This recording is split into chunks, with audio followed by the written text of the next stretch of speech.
Combination of mirrors. तो इसमें हम क्या करते हैं, एक से ज़्यादा मिरर को यूज़ कर लेंगे, कॉम्बिनेशन बना लेंगे। बहुत ही सिंपल है। देखो हमारे पास मान लो इस तरीके से एक ऑब्जेक्ट रखी हुई है 30 सेंटीमीटर की डिस्टेंस पे, फोकल लेंथ है 20 सेंटीमीटर। अगेन बहुत ही कॉमन, अब तो इतनी बार यूज़ कर लिया, इसका रट गया है मेरे को। तो इसकी जो इमेज बनती है वो यहाँ से बनती है 60 सेंटीमीटर की दूरी पर। इस तरीके से हमारी इमेज बनेगी, डबल उसकी लेंथ होती है। यहाँ से हमारी कुछ रेज ऐसे गई होंगी इस तरीके से, ये वाली रे ऐसे गई होगी और फिर इस तरीके से पास हुई होगी। और कोई रे हो सकती है जो यहाँ से गई होगी और इस तरीके से यहाँ से पास हुई होगी। लेकिन ये इमेज यहाँ पर तब बनेगी जब हमने यहाँ पर रेस को आने दिया। अगर मैं यहाँ बीच में इंटरप्ट कर दूँ, मान लो मैं यहाँ पर इस तरीके से बीच में ही एक कॉन्वेक्स मिरर मान लो मैंने यहाँ पर रख दिया इस तरीके से,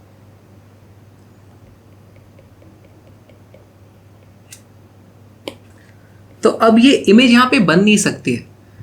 हुआ क्या यहाँ पर, ये जो इमेज बनने वाली थी, हम ये वाला डिस्टेंस कैलकुलेट कर लेंगे और अब इस मिरर के लिए ये हमारी एक वर्चुअल ऑब्जेक्ट बन जाती है और इस तरीके से हम क्वेश्चन सॉल्व कर सकते हैं।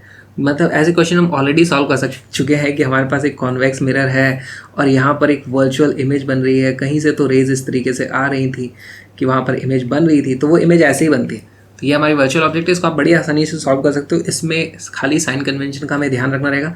इस वाले मिरर के लिए हमारा साइन कन्वेंशन में ये वाली साइड पॉजिटिव थी। इस वाले मिरर के लिए क्या हो जाएगा, इंसिडेंट रे का डायरेक्शन इधर है, तो हमारे इस सेकंड मिरर के लिए ये पॉजिटिव साइड हो जाएगी। और डिस्टेंसेस ठीक से कैलकुलेट करो तो आप इसको बड़ी आसानी से सॉल्व कर सकते हो। कोई भी इसमें नई चीज़ एज सच है नहीं।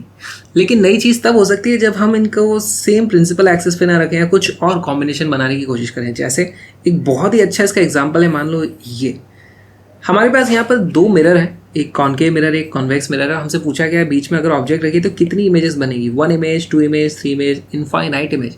ये सवाल आ क्यों रहा है, देखो हमने पढ़ा था हमारे पास दो पैरेलल प्लेन मिरर्स होते हैं, उनके बीच में अगर आप ऑब्जेक्ट रख देते हो तो इनफाइनाइट इमेजेस बनती है। यहाँ बनेगी, यहाँ बनेगी, यहाँ बनेगी, यहाँ बनेगी। तो यहाँ पर वैसा केस नहीं है, यहाँ पर अलग अलग इस तरीके से हमारे पास मिरर्स हैं और ये हमारा प्रिंसिपल एक्सिस है। हमारी ऑब्जेक्ट से रेज हर तरफ निकलती हैं इस तरीके से, कहीं ना कहीं से उस पर लाइट आ रही होगी। तो देखो कुछ रेज आकर के इस मिरर पे टकराएंगी, कुछ रेज आकर के इस मिरर पे टकराएंगी। जैसे ही मिरर पे रे टकराती है तो इमेज बनना पक्की बात है। तो यहाँ पर इस पे भी रेज आ रही है, इस पे भी रेज आ रही है, यानी मिनिमम 2 इमेजेस तो बनने ही वाली है।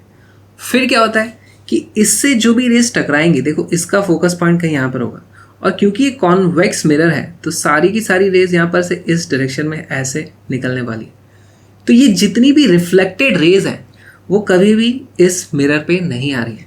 तो यहाँ पर इस कॉन्वेक्स मिरर में जो भी इमेज बनेगी वो इस वाले मिरर के लिए कभी भी एक ऑब्जेक्ट हो ही नहीं सकती।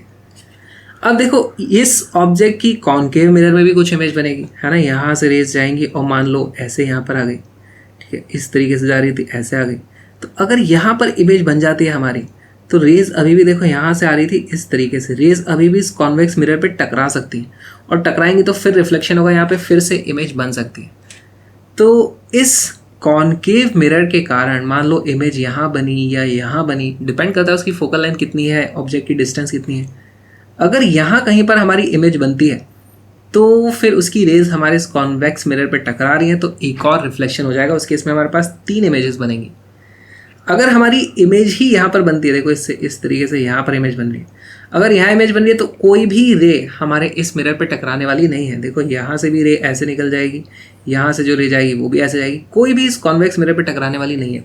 तो इस क्वेश्चन में हमारा आंसर 2 इमेजेस या 3 इमेजेस कोई भी हो सकता है, डिपेंडिंग अपॉन कि इसकी फोकल लेंथ कितनी है, ये वाला डिस्टेंस कितना है, इमेज यहाँ बन रही है या इधर कहीं बन रही है। अच्छा, और एक बहुत ही इंटरेस्टिंग कॉन्सेप्ट है जो हमें समझना पड़ेगा कि क्या हम किसी भी इमेज की फ़ोटो ले सकते हैं। इमेज की फ़ोटो लेने का क्या मतलब है, देखो मान लो, पहले तो इमेज दिखाऊं मैं आप लोग को एक। मान लो हमारे पास इस तरीके से कॉनकेव मिरर है तो इससे इमेज बनती है, कई बार वो रियल इमेज बनती है, कई बार वर्चुअल इमेज बनती है। तो हम उसकी फ़ोटो ले सकते हैं। फ़ोटो लेने का मतलब है, मतलब कैमरे में खींचूंगा तो फ़ोटो आ जाएगी। तो इमेज कोई सी भी हो, अगर रियल इमेज है तो भी आप उसकी फ़ोटो ले सकते हो, वर्चुअल इमेज है तो भी उसकी आप फ़ोटो ले सकते हो। फ़ोटो लेने का मतलब होता है कि अगर आप किसी भी चीज़ को देख सकते हो तो कैमरा भी तो एक आँख की तरह ही है, वो भी तो एक ऑब्जर्वर भी है।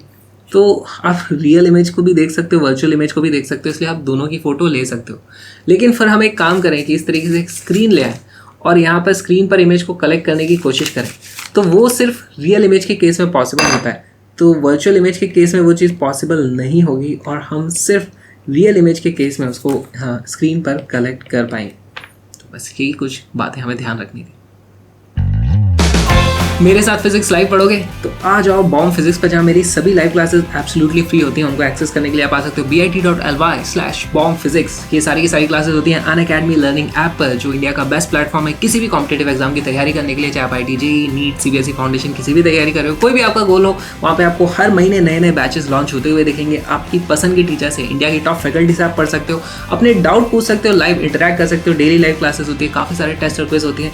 तो आज ही अनअकैडमी का प्लस या आइकॉनिक सब्सक्रिप्शन लो, मेरा कोड यूज करो विक्रांत, इससे आपको मिलता है स्पेशल डिस्काउंट और आपके लिए एक फ्री प्लान भी है। तो एटलीस्ट अनअकैडमी लर्निंग ऐप को डाउनलोड करके अभी के अभी फ्री प्लान अनलॉक करो, थोड़ी सी चीज़ें ट्राई आउट करो। मिलते हैं लाइव अनअकैडमी लर्निंग ऐप पे। बाय।